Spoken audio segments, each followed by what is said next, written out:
सुखदेव जी कहते हैं, बोले देखो महाभारत के युद्ध में ऐसी कथा आती है कि श्री कृष्ण ने बड़ा युद्ध रोकने का प्रयास किया, पांडवों को लाक्षागृह में मारने का षड्यंत्र रचा जा रहा था। तब विदुर जी उठकर खड़े हुए। ये विदुर जी कौन है? परम भागवत है। दुर्योधन के खिलाफ जाकर धृतराष्ट्र से कहते, भाई लगते हैं ना धृतराष्ट्र जी, तो कहने लगे यदा तो राजा स्वसुतान साधुन पुगुणन धर्मेण विनष्ट दृष्टि। हे भाई, मैं आज मंत्री होने के नाते नहीं, तुम्हारा भाई होने के नाते नहीं, एक साधारण नागरिक होने के नाते तुम्हारे पास कहने के लिए आया हूं कि जो तुम्हारा भाई, तुम्हारा पुत्र है दुर्योधन, ये तुम्हारे खानदान के लिए काल है, विष है, जहर है। शास्त्र कहता है एक व्यक्ति को त्याग देने से अगर पूरा खानदान सुरक्षित हो तो उस व्यक्ति को त्याग देना चाहिए। एक गांव के नष्ट कर देने से पूरा नगर सुरक्षित है तो उस गांव को नष्ट कर देना चाहिए। एक नगर के उजाड़ देने से पूरा राज्य सुरक्षित है तो उस नगर को उजाड़ देना चाहिए। और ये दुर्योधन तुम सबको मृत्यु की कगार पे लिए जा रहा है। पांडव कमजोर नहीं है, डरते नहीं हैं, अपितु आपका आदर करते हैं, इसलिए चुपचाप सब सह लेते हैं। इसलिए राजन, अन्याय की बेल कभी हरी भरी नहीं हो सकती है। पांडवों पे जो अत्याचार हो रहा है इसको रोको। दुर्योधन आ गया, क्यों रे दासी पुत्र, मेरी कृपा से तुझे राज सत्ता में मंत्री का पद मिल गया और मेरे ही पिता को मेरे खिलाफ भड़काते हो। विदुर ने कहा, देखो दुर्योधन, तुम्हारे हृदय को ठेस पहुंचाने का मेरा कोई मंतव्य नहीं था, तुम्हें बुरा लगा उसके लिए आई एम सॉरी, मैं क्षमा चाहता हूं। और ऐसे कहकर तुरंत इस्तीफा दे दिया, अपने मंत्री के पद को त्याग दिया। सज्जनों, अब भगवान श्री कृष्ण एक दिन आए हस्तिनापुर, शांति का संदेश लेकर के। विदुर जी को पता लगा हस्तिनापुर में विदुर जी एक ऐसे थे जो भगवान कृष्ण के परम भक्त थे, परम रसिक थे। इसलिए आपको एक बात बताऊं, जब भगवान अपने धाम को भी जा रहे थे ना, तो भगवान ने किसी को याद करते हुए आंसू बहाए। उद्धव को जब उपदेश दे रहे थे तो वो थे विदुर जी। उद्धव जी से कहा था, उद्धव मैं तुम्हें जो उपदेश दे रहा हूं ना, उद्धव गीता, ये ज्ञान, ये बातें अगर विदुर जी मिले तो उन्हें जरूर बताना। क्यों? क्योंकि विदुर के प्रति इतना प्रेम है ठाकुर जी के मन में। तो विदुर जी आज आए, जो दूर कदली वन में रहते थे, कुटिया बना करके, मंत्री पद पे भी नहीं थे, तो जो सुख सुविधाएं थी वो भी सब छीन चुकी थी। तो आज विदुर जी आए, अरे विदुरानी देख तो सही, आज हस्तिनापुर में कितना श्रृंगार हो रहा है, जगह जगह चौक इत्यादि, चौराहे इत्यादि, गलियां इत्यादि सजाई जा रही है, इत्रों से छिड़काव हो रहा है, सुंदर महाराज तोरण द्वार बंधन द्वार से नगर चौराहे सजाए जा रहे हैं। पता है क्यों? नगर में गली गली में केले के खंबे इत्यादि के पत्तों इत्यादि से सुसज्जित किया जा रहा है। पता है क्यों? क्यों? क्योंकि आज मेरा द्वारिकाधीश आ रहा है, आज मेरा गोविंद आ रहा है हस्तिनापुर में शांति दूत बन करके। विदुरानी बोली, सुनिए, आजकल तो आप मंत्री पद पे है नहीं और उनके दर्शन के लिए तो वहां बहुत भीड़ लगी होगी, हमें दर्शन कैसे मिलेगा? विदुर जी बोले, अरे पगली, वो ना, हम ना उनको देख पाए तो क्या हुआ, अगर उनकी एक नजर भी हम पे पड़ जाएगी तो हम अपने आप को धन्य समझेंगे। विदुर और विदुरानी भी, भारी भीड़ कृष्ण के स्वागत में, कोई पुष्प वर्षा कर रहा है, कोई आरती उतार रहा है, कोई महाराज जय जयकार कर रहा है। भीड़ में सबसे पीछे विदुर और विदुरानी खड़े। मेरे कन्हैया ने उन आरती उतारने वालों की ओर नहीं देखा, उन पुष्पों की वर्षा करने वालों की ओर नहीं देखा। वो किसे देख रहे हैं? नगर के समस्त नगरवासी। और जब भीड़ में सबसे पीछे खड़े विदुर और विदुरानी पे नजर गई कि फिर वहां से मेरे गोविंद की नजर हिलती नहीं है।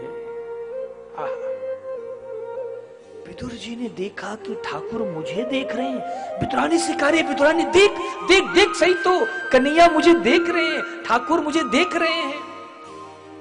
विदुर के हृदय रूपी सरोवर में आनंद के हिलोरे उठने लगे। जब दो नैना चार हुए, विदुरानी से कहा, सुन तू घर जा, चूल्हा चौका कर, मैं देखता हूं आज पांडवों के भाग्य का क्या फैसला होता है। ऊपर एक बड़ा सा मंच था, दुर्योधन ने बीच सिंहासन पर बिठा दिया। अगल बगल में सारे कौरव जितने सभापति हैं सब बैठे। विदुर जी मंत्री पद पे नहीं थे तो नीचे बैठे हैं सबके बीच में, आम जनमानस में। कन्हैया ने कहा, दुर्योधन मुझे तुमसे कुछ कहना है। बोलो केशव, क्या कहना चाहते हो? बोले पांडव तुम्हारे भाई हैं? बोले हाँ जी। तुम्हारे खास काका के बेटे हैं? बोले हाँ जी। तो तुम्हारे भाई हुए? बोले हाँ जी। तो तुम्हारे आधे राज्य के अधिकारी भी हुए? बोले बिल्कुल नहीं। बोले यदि नैतिकता से देखी जाए बात तो पांडव तुम्हारे आधे राज्य के अधिकारी हैं, पर मैं आधा राज्य मांगने के लिए नहीं आया हूं। तुम केवल मात्र 5 गांव दे दो पांडवों को, मैं इसी से इनको प्रसन्न कर दूंगा। दुर्योधन क्रोध में भर गया, उठकर तड़क कर खड़ा हो गया। क्या कहते हो? सूच्यग्रे नहीं बदाश्यामी बिना युद्धे न केशव। हे गोविंद, मैं बिना युद्ध के सुई के बराबर भूमि भी नहीं दूंगा। बड़ी आए 5 गांव बोलने वाले। कन्हैया ने कहा, युद्ध के बारे में तुमने नाना नानी से कहानियों में सुनी होगी बातें, युद्ध की विभीषिका भी देखी नहीं। हजारों बालक अनाथ हो जाएंगे, सैकड़ों स्त्रियां विधवा हो जाएंगी। युद्ध कोई मजाक है? एक शांति दूत के साथ कैसा व्यवहार करना चाहिए, इतना भी सूर नहीं है। दुर्योधन धृतराष्ट्र ने उंगली दबाया, दुर्योधन पागल क्या बोल रहा है। दुर्योधन को याद आया, अरे इनसे तो अपने को थोड़ा सा ध्यान से बात करना है। तो हाथ जोड़ लिया, रे केशव माफ करो, वो जो उसमें क्या क्या बोल जाता हूँ। चलो ये सब बातें छोड़ो, राजनीति की बातें। बोले आज तो मेरी माँ गांधारी ने आपके लिए अपने हाथों से 56 प्रकार के पकवान तैयार किए हैं, चलिए चल के पा लीजिए। तो गोविंद ने कहा, दुर्योधन भोजन तो केवल 2 ही परिस्थिति में करने में आनंद आता है। एक तो भोजन कराने वाले के मन में श्रद्धा हो तो भोजन करने में बड़ा सुख मिलता है, और दूसरा भोजन करने वाला भूख से पीड़ित हो तो भोजन में बड़ा सुख आता है।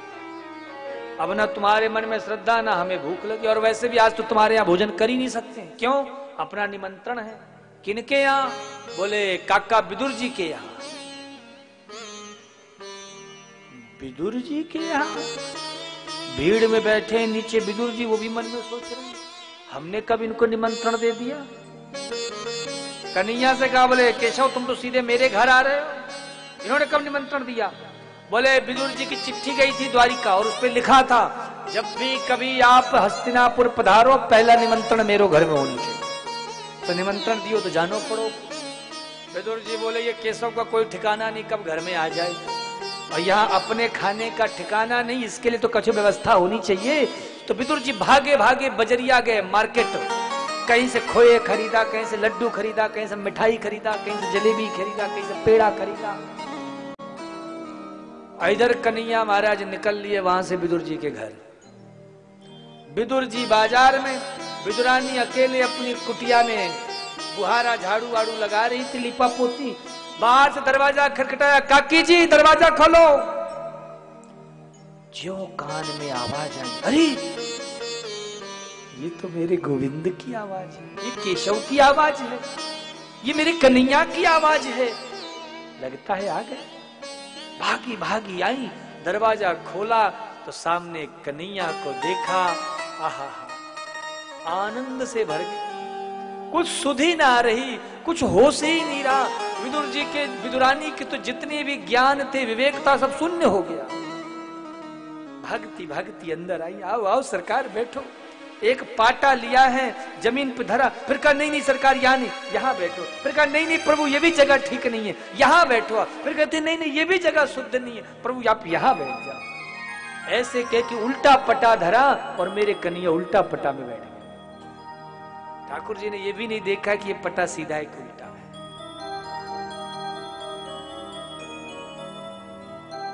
पेट में हाथ फिराते हुए कहें काकी जी बड़ी जोर की भूख लगी है।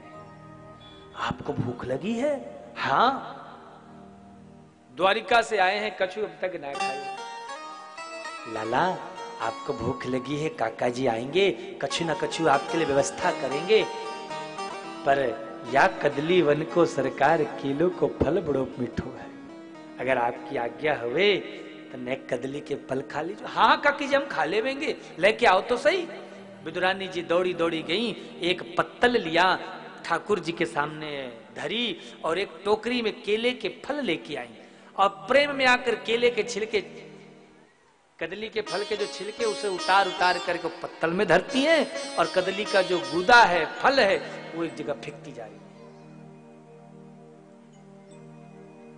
भगवान ने ये नहीं देखा कि ये केला है कि केले का छिलका। बड़े प्रेम से ठाकुर जी ने एक छिलका पा लिया और पता है पाने के बाद क्या कहते हैं? काकी जी फल बड़ा मीठा है।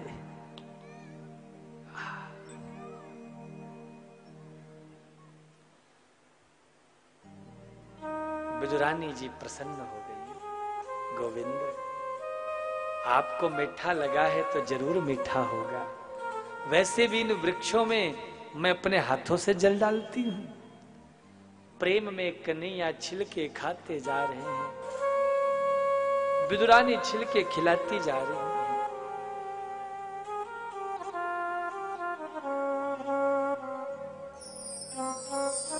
भाव में तकरीबन 15-16 केले के छिलके खा डाले प्रभु। इतने में विदुर जी आ गए। अरे विदुरानी दरवाजा खोलो। विदुरानी भागी भागी आई। अरे क्या हुआ, काहे इतना हल्ला मचा रहे हो? विदुरानी मैं तुझसे काय बताऊं, आज कन्हैया ने मेरो कितनो सम्मान कियो है। वाने कहिए मेरो निमंत्रण है, मेरो काका के घर में निमंत्रण है। सो वाने कही है ना तो आएगो जरूर। या ते काम कर, नेक तू चौका लगा, आसन बिछा, स्वागत सत्कार की तैयारी कर। मैं बाहर उनके स्वागत के लिए खड़ा हूं। देख फूलों की माला भी लेके आया हूं। विदुरानी बोली स्वागत सत्कार? कि वो भीतर बैठे ही, उनको आई में 2 घंटा से ऊपर हो गया। अरे आ गए? अरे भाई ये तो बड़ी अच्छी बात है। भागे भागे महाराज विदुर जी आए तो क्या देखा? ठाकुर जी केले के छिलके पा रहे हैं।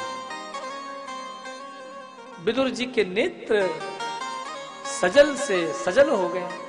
अरे विदुरानी पहली बार ठाकुर मेरे घर में आया, अब तो छिलके खिला रही है। विदुरानी ने भी अभी अभी देखा, अरे मैं कन्हैया को छिलके खिला रही थी। कन्हैया ने भी अभी अभी ही देखा, अरे मैं छिलके खा रहा था। विदुर जी हाथ जोड़े, क्षमा करो प्रभु, हम तो गंवार लोग हैं, कुछ जानते नहीं हैं, हमसे अपराध हो गया है। छोड़िए इन बातों को। देखिए मैं आपके लिए बाजार से खोए के लड्डू पेड़े बनवा के लाया हूं, लो सरकार थोड़ा इसे पाओ। और ऐसे कह के एक लड्डू ठाकुर जी के मुंह में धर दिया। भगवान ने थोड़ा सा खाया और हाथ पकड़ लिया। काका जी बुरा ना माने तो एक बात बोलूं? हाँ हाँ केशव बोलो, क्या बात है? बोले काका जी जो स्वाद, जो मिठास उस केले के छिलके में था ना, वो स्वाद वो मिठास इस खोए के लड्डू में नहीं है। मतलब कहने का भाव स्पष्ट है, भाव का भूखा हूं मैं, भाव ही एक सार है। और जो भाव से भजता है मुझे, भव से बेड़ा पार है। भगवान भाव से रिझते हैं। इसलिए आप भी अगर रिझाना चाहते हो तो ठाकुर जी को भाव से रिझाओ।